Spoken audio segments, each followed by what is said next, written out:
Hello, my name's Harry Tumbuaco. Welcome to our program. I was asked why sometimes the TV show has only one break, sometimes two breaks.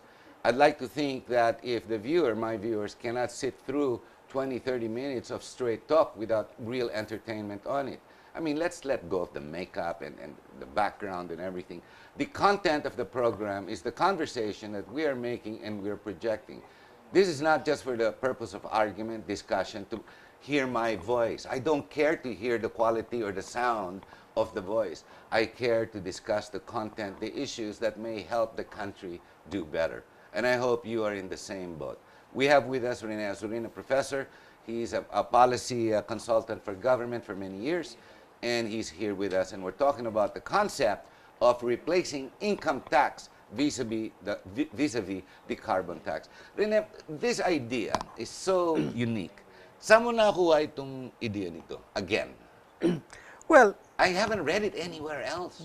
well, it's bold and unconventional, as mentioned, no? But but it's not really strange, no? Because we have consumption taxes all over. We have the sin taxes, we have VAT, we have property taxes, we have excise taxes on certain products. So the idea of taxing based on consumption, no? or on the use of a product is not strange, or it's not new. But no? replacing income tax, which is significantly the biggest portion of taxation in any community, correct? The income is the biggest biggest significant tax that is taken out from business, for example, that goes to government. Pag yan tinanggal natin, kaya ba talagang carbon tax? I mean, it's a very innovative concept. Maganda yung based on consumption. Yung if you use more, you pay more. Tama nga naman. Malakas ka sa gasolina. Di 8 ang sasakyan mo, di malaking bayaran mo. Parang ganon. But can that actually replace the arithmetic? It's so simple, but No, the arithmetic is very simple, no?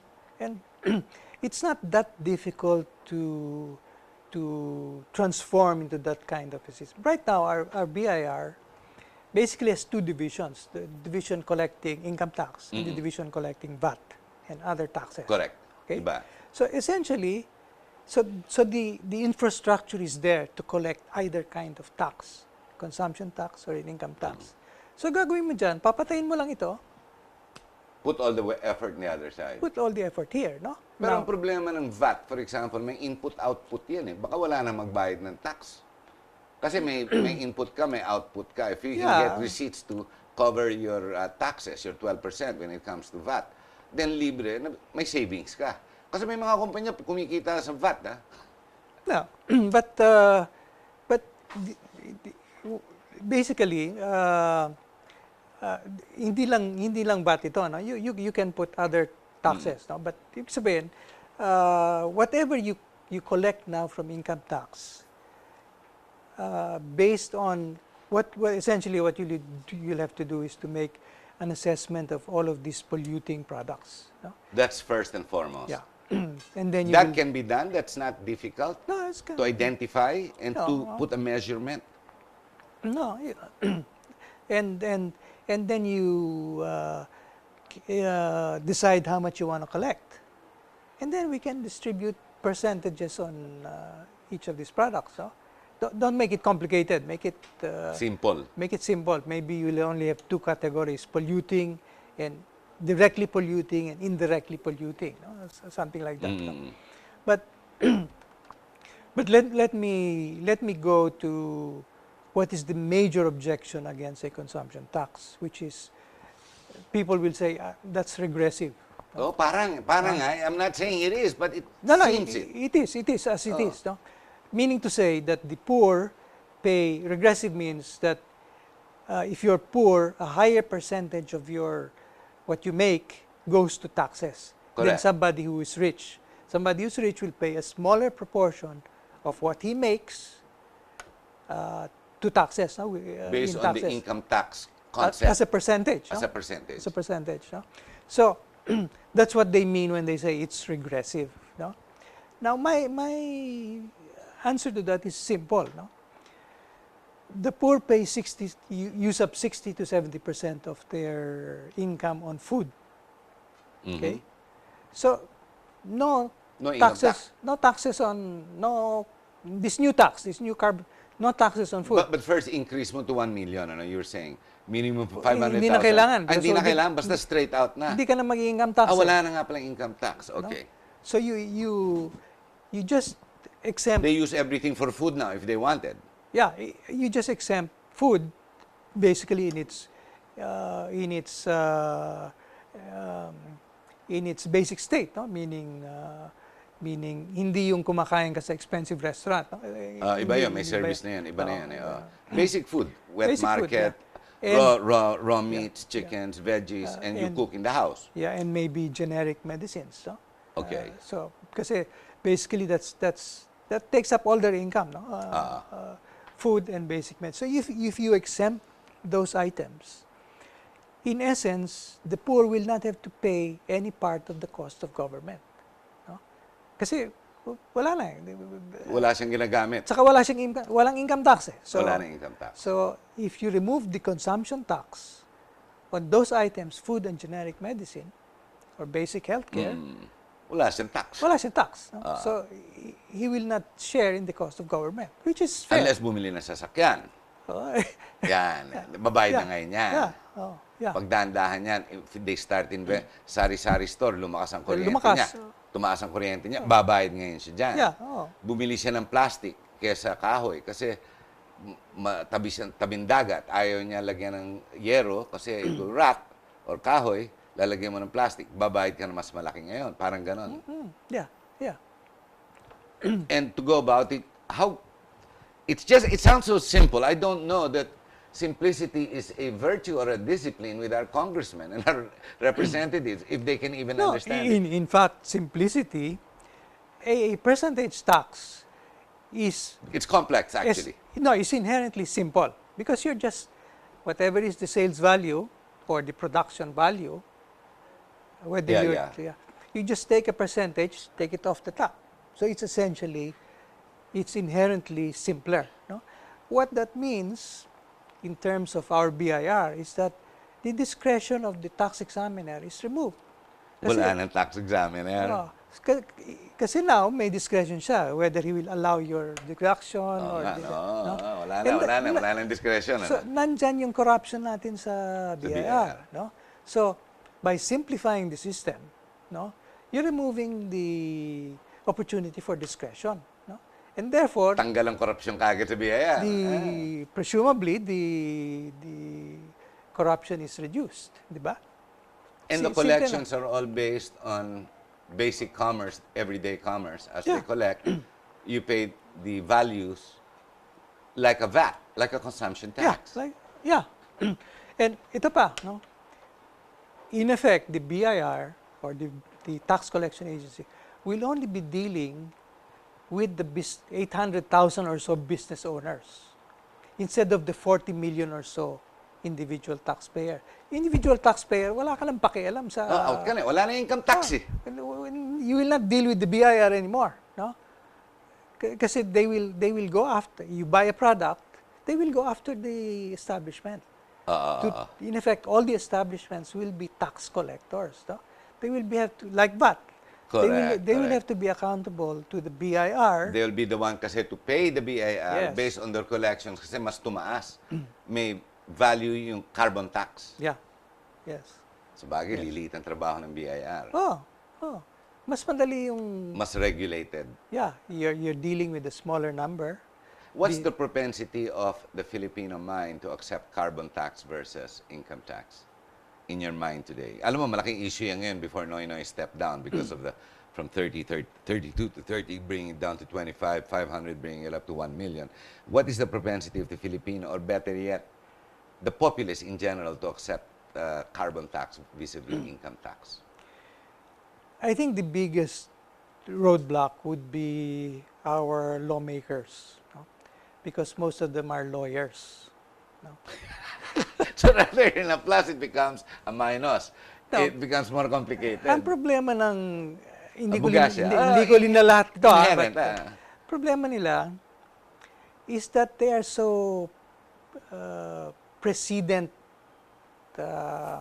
oriented, no? In other words, in fact, I've talked to some lawmakers about it. The first question they ask is, sino ba ibang gumagawa nito? No? I asked you the same question. Di wala, wala. It's a new idea, no? But unlike, for example, the engineering mindset is, ano ba ang logic niyan? Ano ba ang design logic niyan? No? Yan ang engineering at tatanungin sa design logic. Yeah.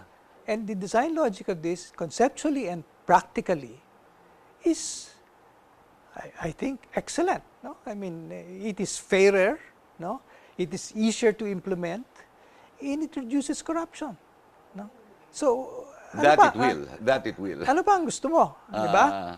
Pero ang problema ng mga kuwan natin, mga magagaling natin abogado is, ano bang president?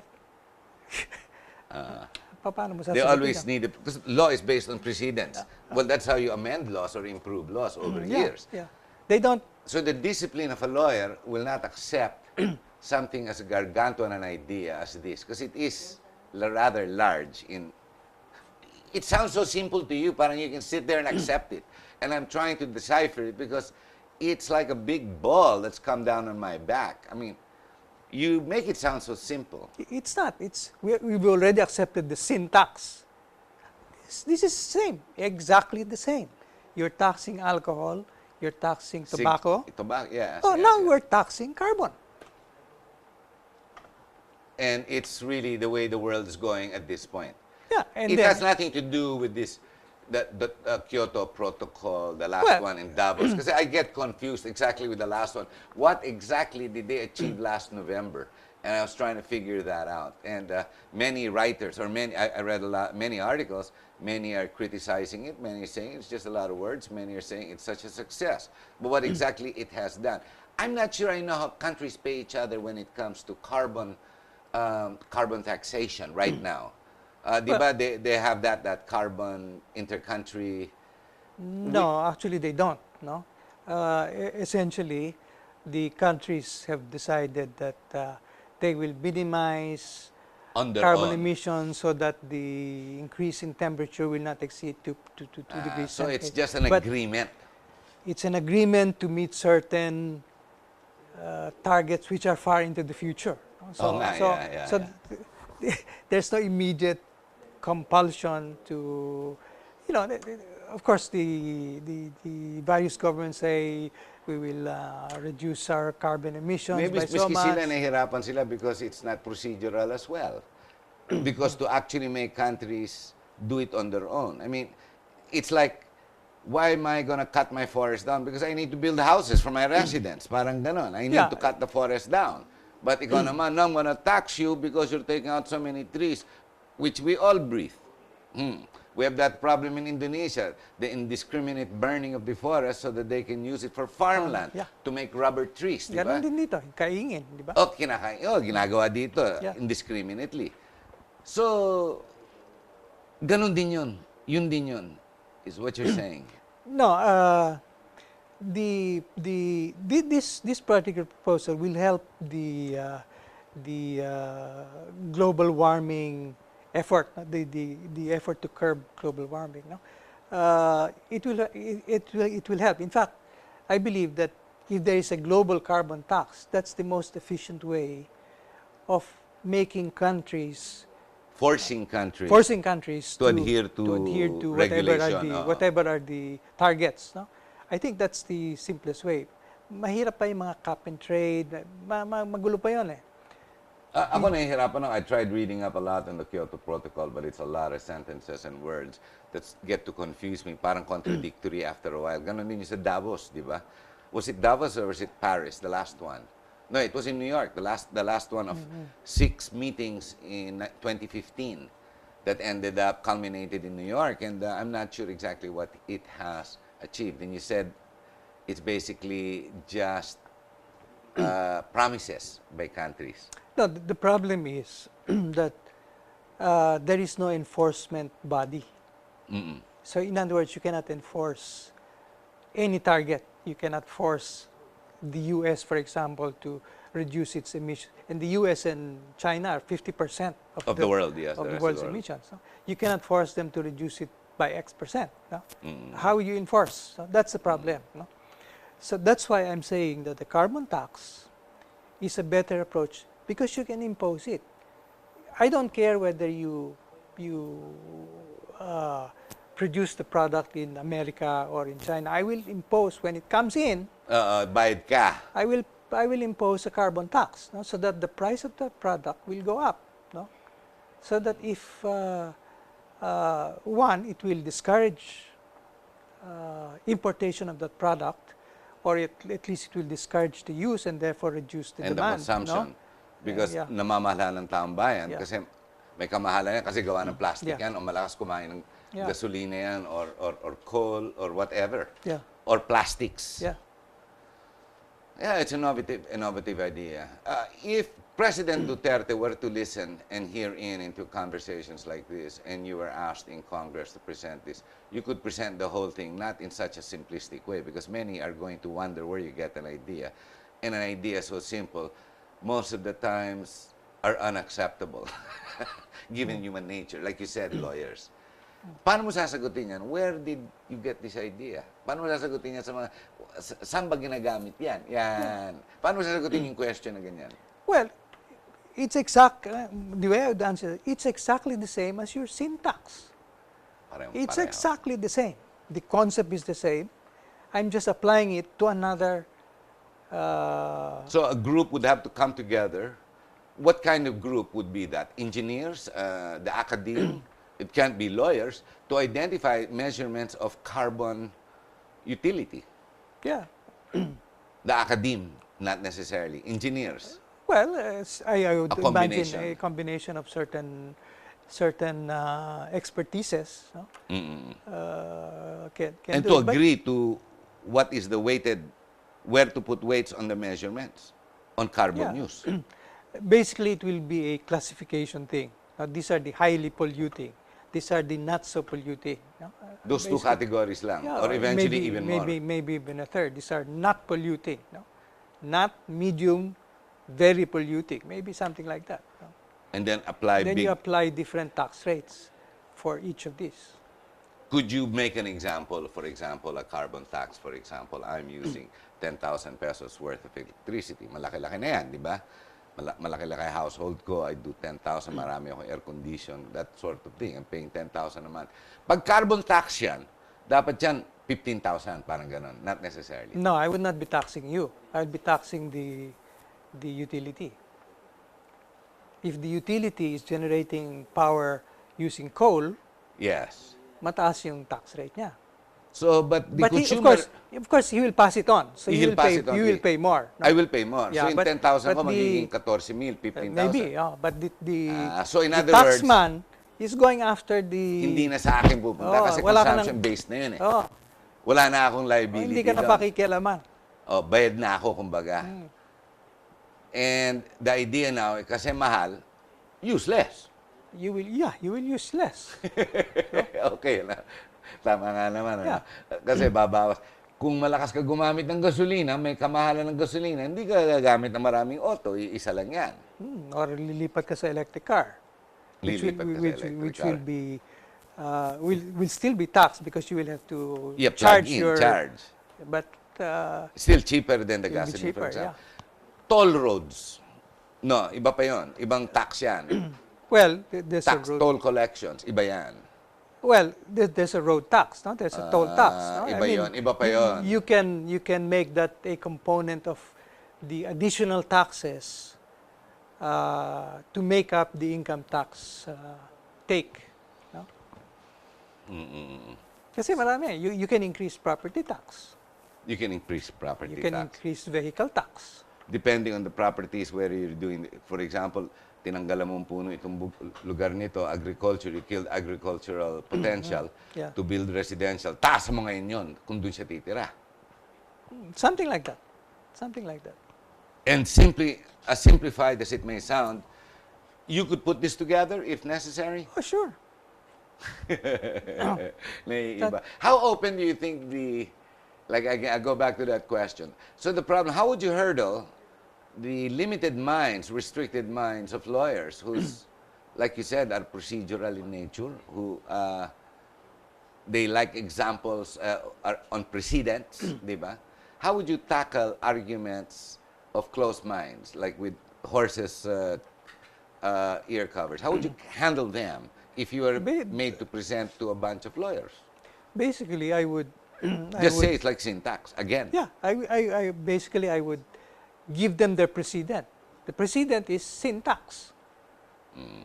You're Or- doing it already, so we're just adding another sin, polluting. No? Is it possible to even create a simulation of a community based on carbon tax? Pwede, gumawa ng study. For example, a given area of, let's say, 10,000 people that live or 20,000 people that live in a certain community, and they're generating this kind, there's one or two factories there No, or we can whatever. do it easily for the whole Philippines. We'll just look at the way the tax collection is, the tax take is structured. No? And then the Identify the Yeah. amount that's required or what the And then- intake now, the average yeah, take. and then the sales of various types of products, various industry sectors. No? So we At doon can- mo na makukuha ang percentages. Yeah. And you can, nga, no? yeah. It's Rene, very why easy. is it so simple, so innovative? What gave you the first person to come up with this idea? I cannot answer that. But I, I passed this write-up of yours to a number of people. And after they read it, so I asked them, what do you think? Sagot sa akin, it's a good idea. What do you think? They're not sure they know how to. You don't want to say no because it's the right thing to do. It sounds like the right thing to do. But you're scared to say yes and to identify, can it be done? Is it equitable to the current collections government requires to collect based on the BIR and the taxes? And you say yes. you can create it that way. No? You can just get create- the amount that you yeah, require. you just identify what take do you want. And I will tell you what percentages these industries should be taxed. No? Now, as I said, it's fairer because you're taxing pollution. You're Yes, not that taxing part, income. I see the rationale. It's simpler because it's a percentage tax. And therefore, you don't have all of these deductions and it will reduce corruption. It will Ano, reduce ano pang corruption. gusto mo sa tax reform? Oo nga. Mag-uusap ka rin ng tax reform, i-reform mo na talaga to make a simpler, fairer, and not so corruption-riddled collection system. This is what I Kasi, mean. kasi for me, Yeah. it's perfect. Yeah, I know. Because it's very simple in your mind. But even when I read it, I thought, what a great idea. But it dumbfounds me to be able to say, pwede ba? I mean, can it actually work? Of course. Simply because it's never tried and tested. But of course it works because it's already working. My point is, that's your syntax. Ginagawa mo na eh. Ginagawa mo na. Nangungulikta ka na eh. Oh, you're already collecting. You're collecting excise tax, you're collecting all of these taxes, sin tax. Ginagawa mo na eh. Ito actually, pag ginawa mo consumption tax, yung carbon tax, parang VAT, hindi mo na kaya dayain yung income tax mo. Yun na yun eh, no? Oh, at saka hindi mo na problemahin yung income tax No, tax but mo. most Filipinos would rather the income tax kasi siyempre yung mga magagaling dyan, doon pa rin dadaan kasi kaya paikutan pa rin yun eh. That's exactly it, no? Ito, hindi mo kaya paikutan kasi based on consumption. At least mas Habang mahirap. namimili ka, Oh, at least hindi, mas mahirap. halos impossible. Oh, unless hindi mo i-document, no? I mean, Even if you don't document the purchase, if you use it, ganun din, useless. How can you documentation would- don't matter anymore at that point well, because nabili mo na yan, you need to buy it every month. Like for example, kuryente. Kung malakas ka talaga gumamit, asyong aksaya ka, di magbabayad ka talaga ng aksyong presyo, aksayang presyo. yeah, Correct? yes. Yun lang ang negative nakikita ko ng people who will consume more, would like to pay less or are used to paying less, would rather have the income tax kasi kaya pa ikutan. Ito hindi kaya pa ikutan, Which should argue for it. which you should argue for it. If you are nationalistic and if you're for real and true reform. Yeah. So I guess that will bring us down to the question again of how many people are really for reform, true reform, that will, to spite themselves, they will have to cut their noses as well, because they could be the very victims that we should be going after, or the very people we should be going after. Yeah. They will become victims of their own loss. The people who make coal or who use coal will complain. People who use oil and fuel, gasoline in cars, they will complain. The riding public will complain if because transport fares will go up. They will complain. I got an idea for you. I'm going to send this article to the new DENR chief, si Gina Lopez. She will probably find this very interesting. She probably will. Yeah, and who's the new BIR chief, the military man. Maganda padala rin to. But I'm sure the guy in the BIR would have difficulty and he would be scared to try something this innovative, this wild, this out of the box. Alam mo, sometimes people in community, especially our leaders, because of the gargantuan responsibility they carry in their positions, if they fail, I mean, hindi pwede. But this is not a BIR decision. Huh?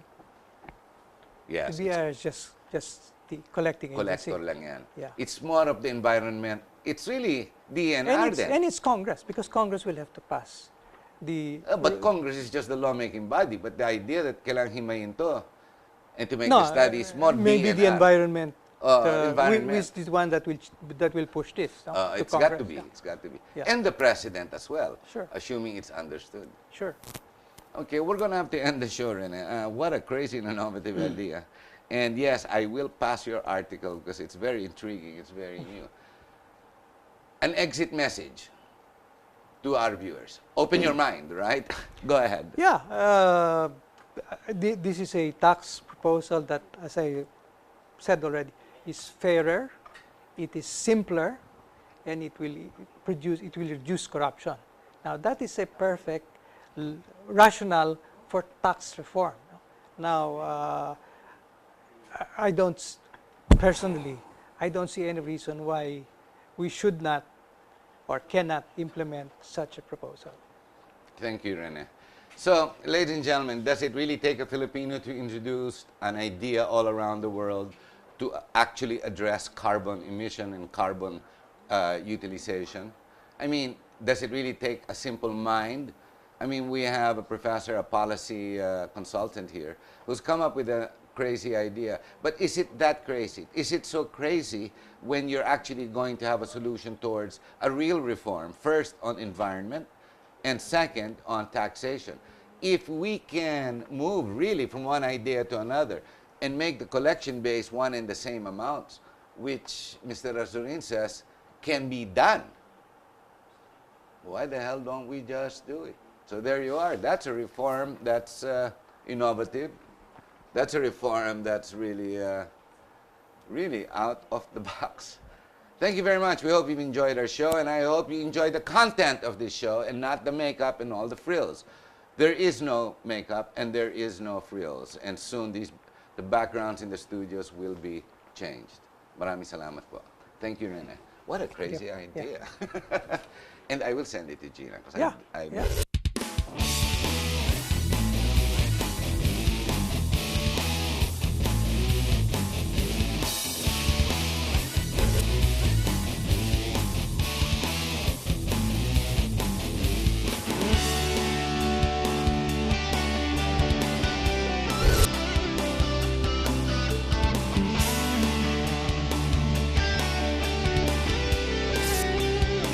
You are what you watch.